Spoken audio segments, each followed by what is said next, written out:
Hey,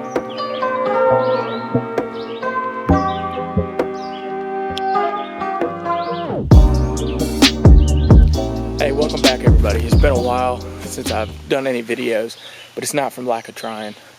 It's just been super busy and I haven't had really that much material to talk about, but I think I'm going to try to get back into it and start posting more often.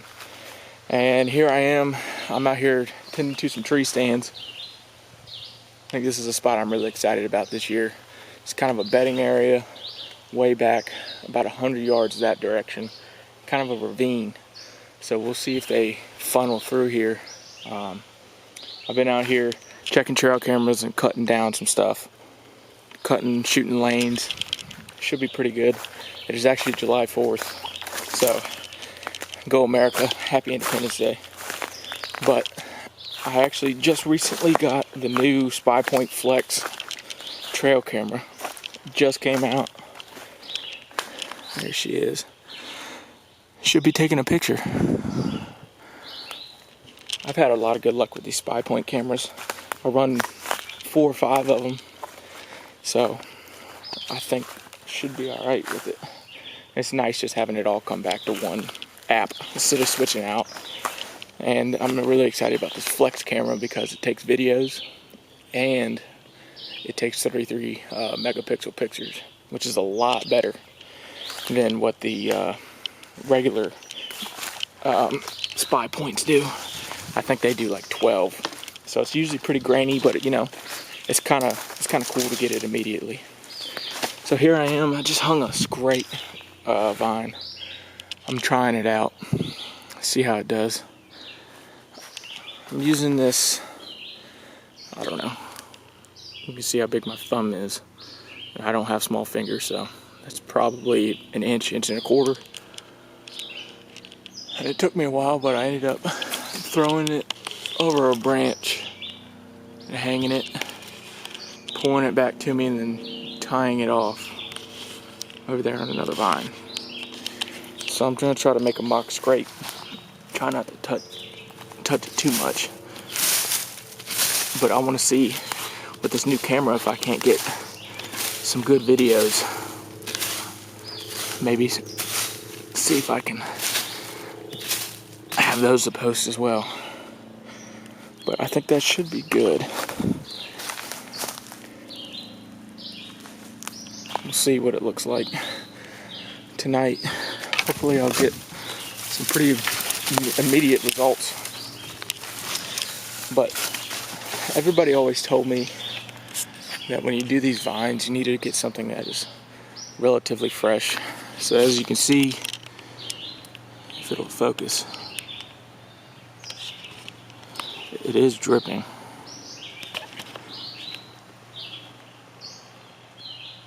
It'll focus. So that one is fresh. And we'll see if we'll get something to touch up on it.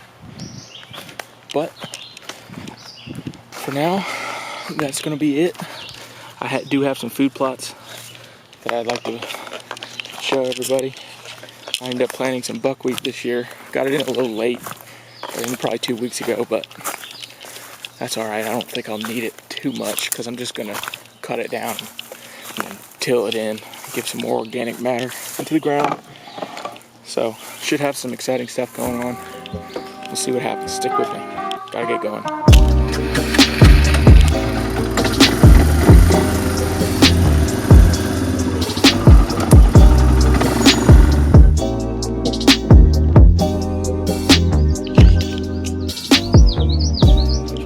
So here we are at one of my food plots, my buckwheat food plots that I planted probably 10 days ago. On the outside of it, I have some plot screen that is a little patchy, but I came back through and overseeded it with some Conceal by Whitetail Institute. But what I actually have here is the HD food plot screen by Northwoods Whitetails. Figured I'd try them. I've been hearing a lot of good things about it. And so far so good. It is July 4th.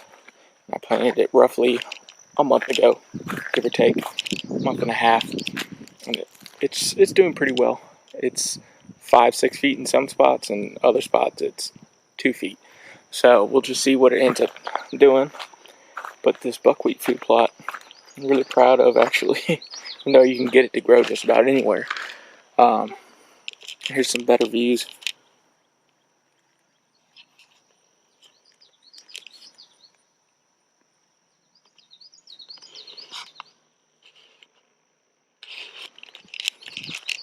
So what I did is I cut it down to roughly 6 inches or so with the brush hog. I came in with my dad's rototiller, tilled it under, and then went over top of it with the buckwheat and sprayed it with glyphosate. And it seemed to have killed the weeds pretty well. And then what I did was run over it with the tractor tires, trying to pack it in, get good seed to soil contact. And I'm actually really impressed. I had tried one earlier, let's see, probably a month ago, and it didn't seem to work because I just tried broadcasting into what looked like exposed soil. But it wasn't nearly as good as I had expected. But now with this, I'm really proud of it, actually. I mean, it's coming in really well, as you can see. So what my plan is to let this go until the middle of August, maybe the end of August, beginning of September. See what I can do.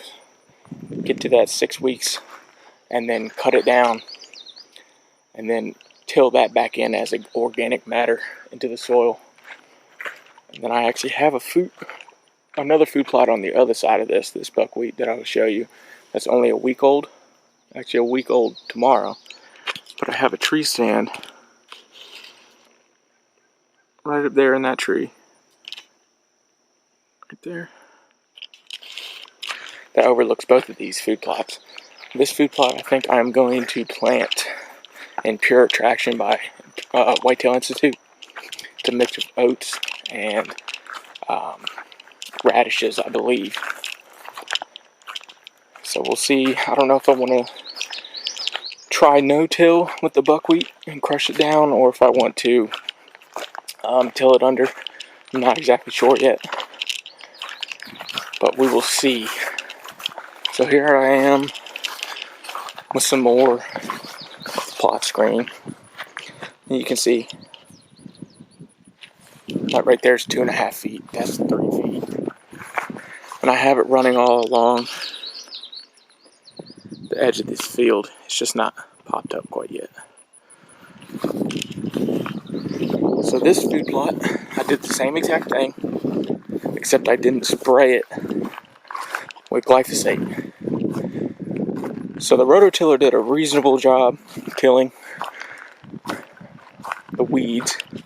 There's a few coming up, but you can really see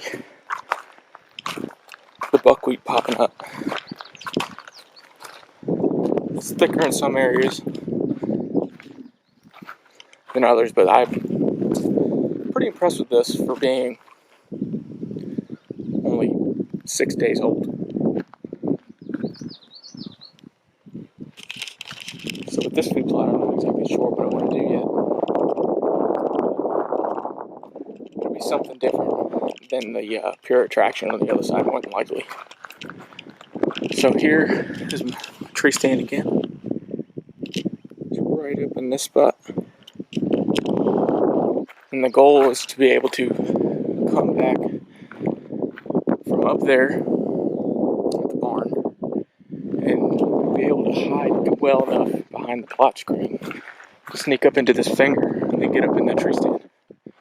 So we will see how that goes when we get closer to hunting season. And then I have another experiment I'm trying right here. It's got a bunch of clover and just trying some no-till. And then over there I have a clover food plot and a ground blind right there in that bunch of trees. So we will see what ends up happening, but I'm really excited to take y'all along with me on this. See what ends up happening and see if it'll help you with your decisions on food plots, because I'm by no means a professional. I'm actually not very good at it. I've had a few successful plots, but I've had more failures than I have successes. So I'm just trying things, see what works best. Stick with me.